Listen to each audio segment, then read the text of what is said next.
Lateral foot ridge बनाए हैं हमने इनके लिए, जो इनके फुट को जो है ये वेजेस सपोर्ट करेंगे।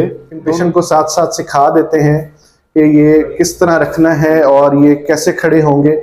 इससे जो पेशेंट का घुटने का वजन है वो प्रॉपर डिवाइड होने लग जाएगा, जिसकी वजह से घुटना जो एक साइड से घिसना शुरू हो जाता है वो बराबर हो। अस्सलाम वालेकुम, मेरा नाम डॉक्टर ज़ैनुल आबिदीन है। मैं ऑर्थोपेडिक सर्जन हूँ और DHQ हॉस्पिटल बिहाड़ी में अपनी ड्यूटी सर अंजाम देता हूँ। इवनिंग प्रैक्टिस जो है मैं अपनी care medical and diagnostic centre Sharki colony बिहाड़ी में करता हूँ।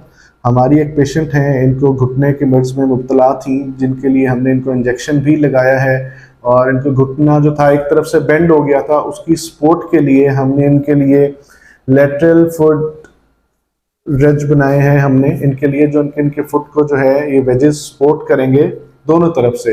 ये असलान साहब हैं, आपको पहना के दिखाते हैं और पेशेंट को खड़ा करा के दिखाते हैं। पहनाइएगा प्लीज, इनको रखिएगा।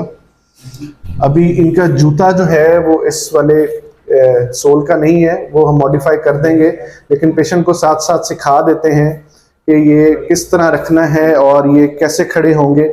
इससे जो पेशेंट का घुटने का वजन है वो प्रॉपर डिवाइड होने लग जाएगा, जिसकी वजह से घुटना जो एक साइड से घिसना शुरू हो जाता है वो बराबर हो जाएगा और दर्द में कमी आएगी।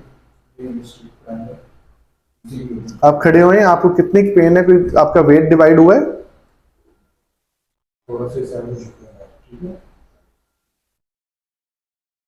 ये अब हम प्रॉपर इसका जूता होगा, बैठिए आप, इसका प्रॉपर जूता होगा, उस जूते के अंदर ये आपको फिट करेंगे। किसी भी जूते के अंदर आप फिट कर सकते हैं। जूता थोड़ा सा हमें खुला चाहिए क्योंकि ये सोल उसके अंदर आना है।